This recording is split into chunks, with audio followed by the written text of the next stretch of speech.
경기 불황 속의 패션 산업도 어려움을 겪고 있습니다. 소비자 요구에 맞는 실용적이고 차별화된 패션이 생존의 조건이 됐는데요. 세계 최초로 건축의 개념을 구두에 도입한 브랜드였습니다. 오늘도 리더'는 글로벌 기업 유나이티드 누드'를 이끌고 있는 경영자이자 디자이너 랜디 쿨하스와 함께합니다. 유나이티드 누드의 성공 전략에 대해 들어보겠습니다.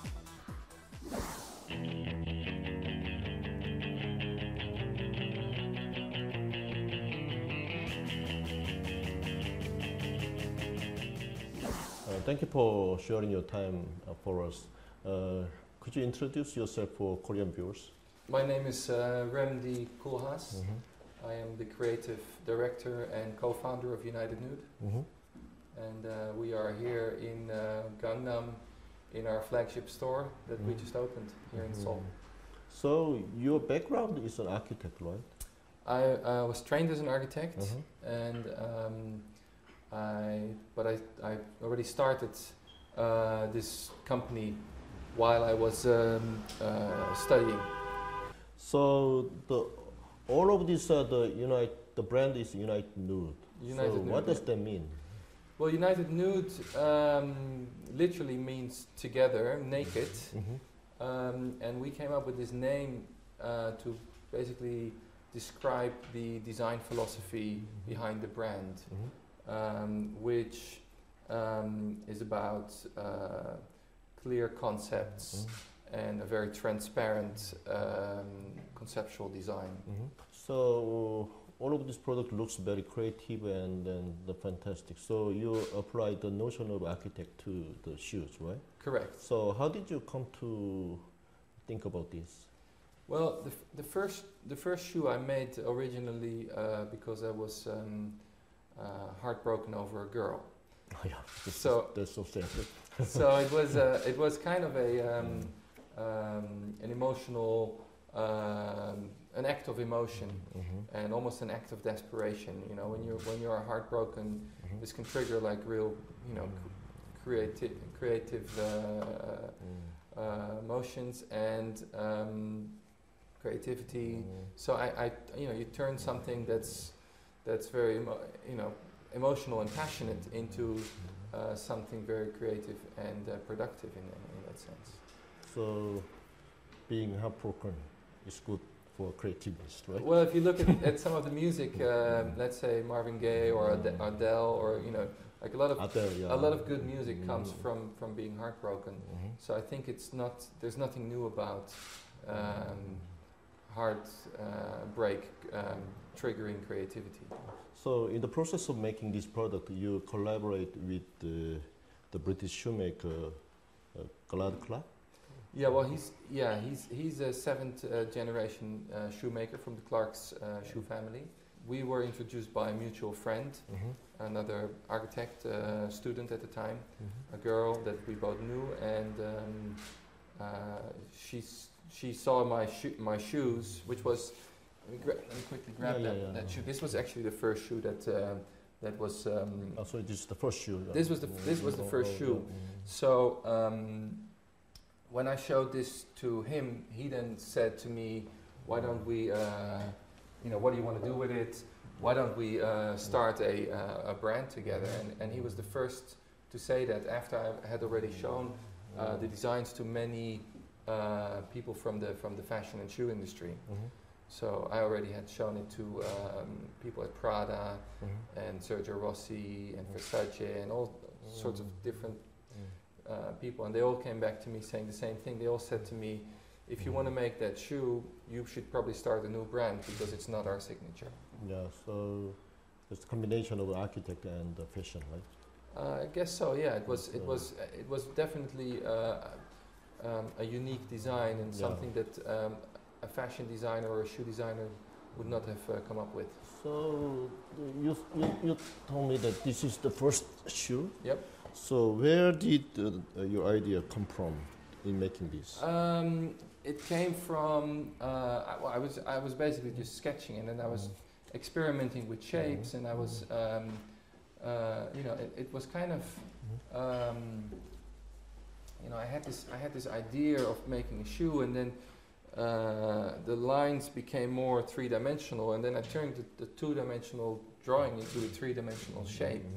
So I took a cardboard box and I started cutting the cardboard, and I was kind of, folding a shape from it, and then suddenly I had this Möbius, because that shape is a Möbius strip, right?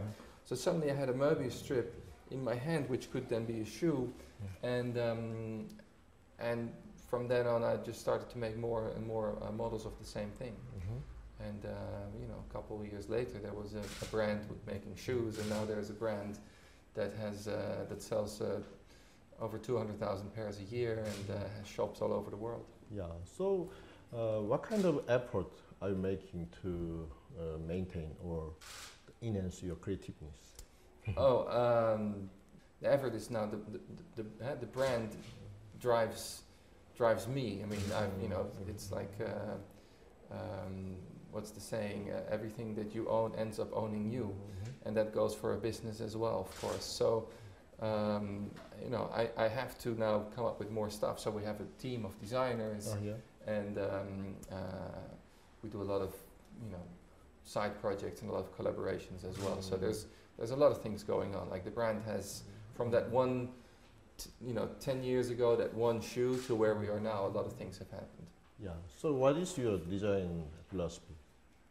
My design philosophy is, I don't have one specific design philosophy, but I think that, I'm always trying to come up with things that are interesting from one or several different angles. So we're trying to experiment with new materializations, new constructions, we're always trying to think outside the box, is what they say, right? In design terms. So you want to surprise others, and you want to surprise yourself. Which is also keeping it more interesting and more fresh. So it's really about discovering new things, I think. So what did you learn from your uncle's works? Well, I worked society or philosophy. I worked a little bit for him in a long time ago. Actually, one of the things that I learned from one of his projects that I worked on, I was working on the Prada store in New York, and so we were designing some concepts for the Prada store, and the first concepts that we were talking about was shopping as an experience. So shopping as an experience. So it was because they already knew then, this was 10 years ago, they already knew then, or over 10 years ago, that the future of shopping was going to change because of the e-commerce and all sorts of, that the department stores playing a bigger and bigger role. So there was, suddenly there was this phenomena of let's say flagship stores, and it later became interesting for me to sort of apply it myself for the design of our own stores.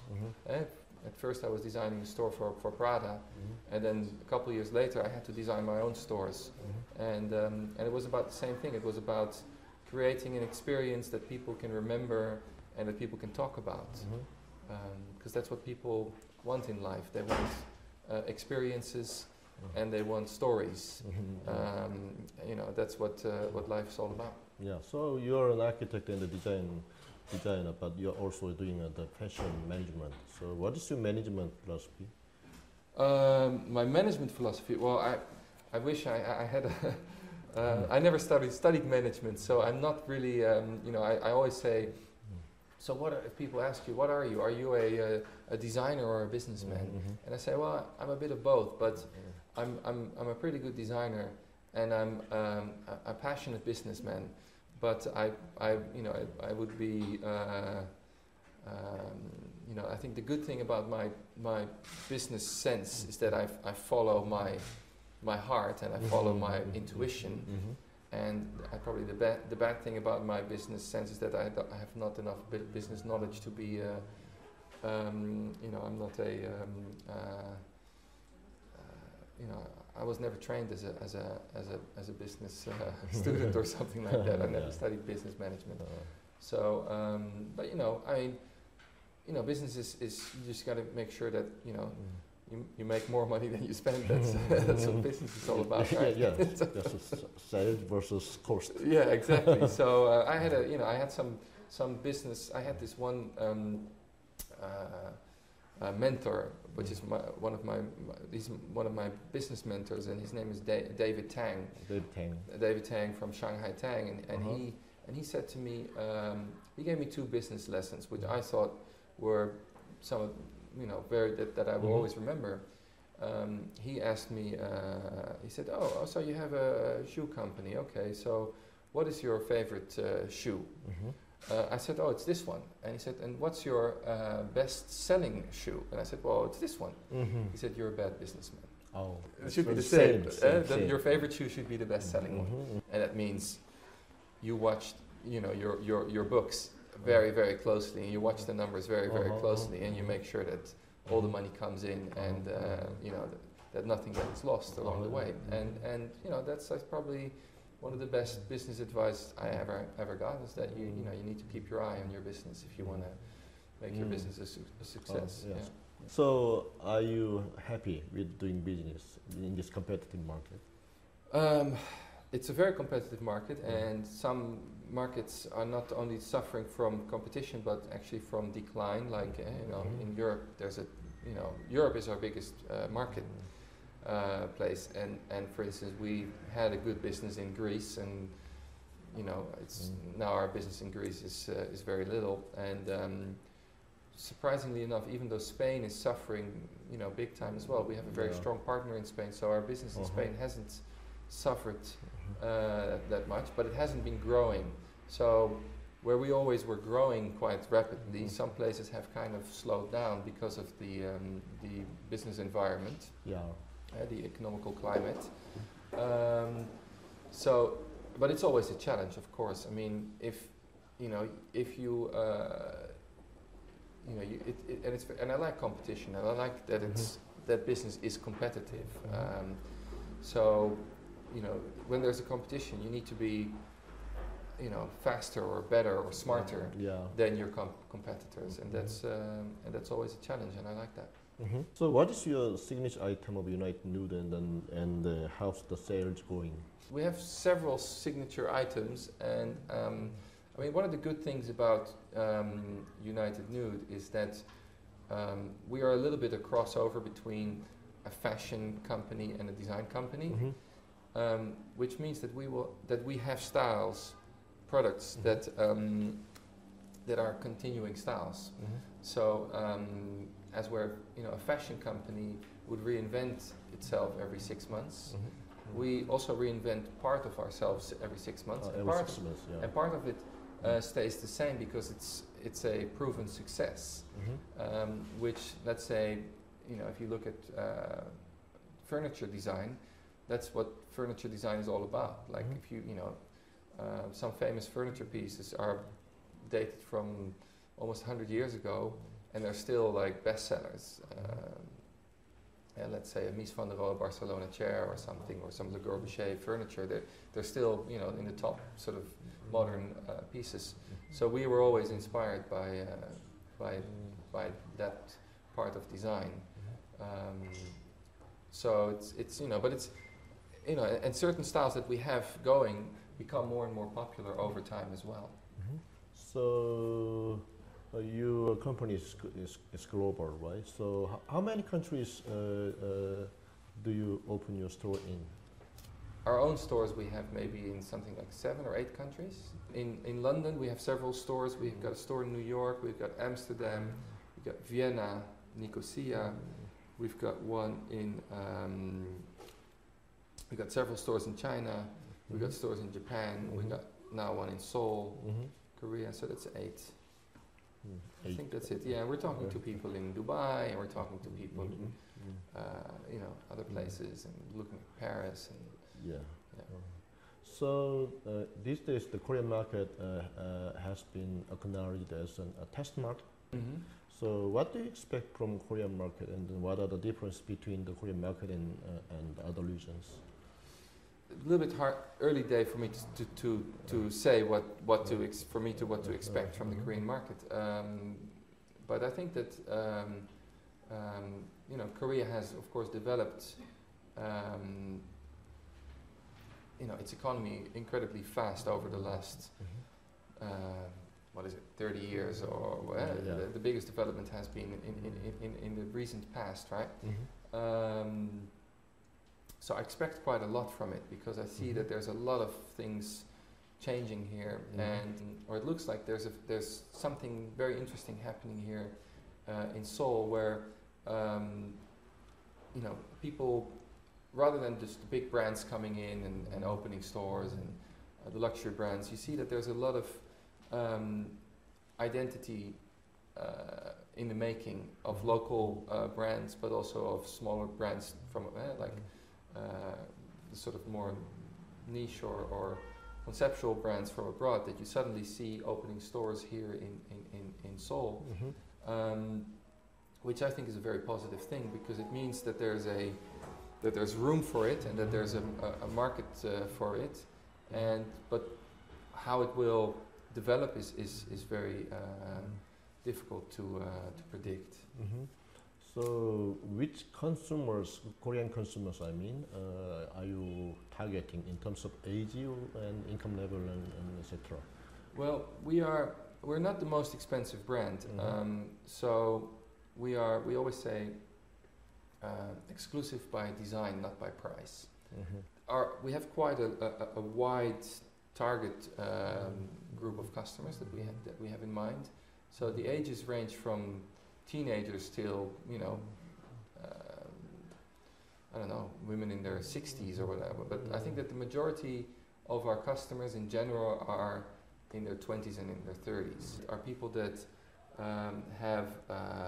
that are educated, that have a broad interest, let's say, ranging fashion, design. A lot of designers themselves wear our products. If you go to, let's say, an art exhibition or an art fair, you'll see our shoes everywhere. It's because there's an educated, broadly interested people attending to these kind of events. Yeah, so do you think your business or business strategy has been successful so far, and then what makes your brand distinguished from the other brand? I mean, this market a bit competitive. So. Our brand has a very strong identity, and I think that the identity of the brand has also been a big part of the success of the brand. I remember when we launched that first shoe into the marketplace, and we launched it in several countries at the same time. So we launched it in America and in Japan and in Europe, and wherever we launched it, it was a big success instantly, and it was picked up by really good boutiques and some department stores, and it sold very well as well. And the reason for that was because it was so different and so new and so fresh. Nobody was doing anything interesting at that time.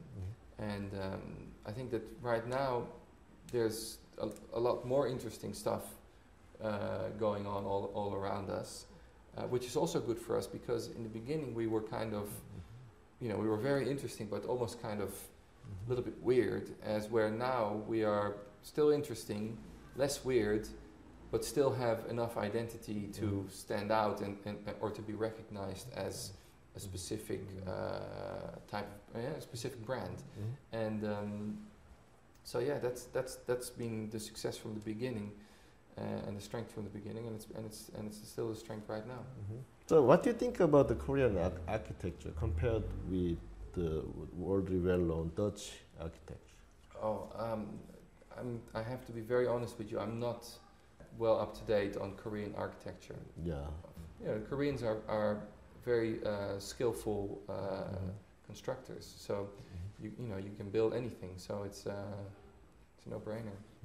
Do you have any other design collections aside from the shoes or architecture? Been working on a car, with a conceptual car design. We've designed some furniture. But I think, you know, being trained as an architect, I think it's easier for an architect to scale down than for a, let's say, a shoe designer to scale up. You know, if you know how to make a building, it's much easier for them to let's say, to make a shoe than the other way around. So, is there any field that you'd like to challenge, like so far? Every time I go to a fashion show, and sometimes we have our we collaborate with some fashion designers, and we have our shoes in. Sometimes we have our own shoes in on some catwalk presentations, and I really like it. But I'm always a bit frustrated that I only created one of the ingredients of this, you know, such an incredible show. So I always think, like, wouldn't it be great if one day we would have our own fashion show, and we would have, that means we would have to design the clothes, and you know. But I'm a pretty decent collaborator and team worker. So you know, I think that maybe in the future we will create fashion, and we, you know, then it will be in a team, of course. Like, I don't think that I will be single-handedly design all the garments or something like that, but I will definitely be able to give direction and you know, to collaborate. Yeah. So, can you tell us what the future plan is in terms of your business? Well, we continue to grow, and you know, going on every season, every season after season, the next season is better than the one before, and the products are getting better, and you know, so we're growing in what we're doing, and then on top of that, we're working on some collaboration projects for let's say watches or sunglasses. We're designing some more accessories, and like I say, maybe, you know, it could be clothing one day. Who knows? So there may be something you would like to tell Korean consumers. I'll give you a chance. Okay. Oh, I think that everybody that's interested in fashion and design should come and check out our store here in Gangnam. I think you know, it's we've got a lot of interesting stuff here. So yeah, I think if people get a chance to come and have a look, they should check it out. Thank you for giving us the valuable chance to interview you and hear the great things about your product. Thank you. Yeah, I wish you success in Thanks. Korean market too. Yeah, Thank you.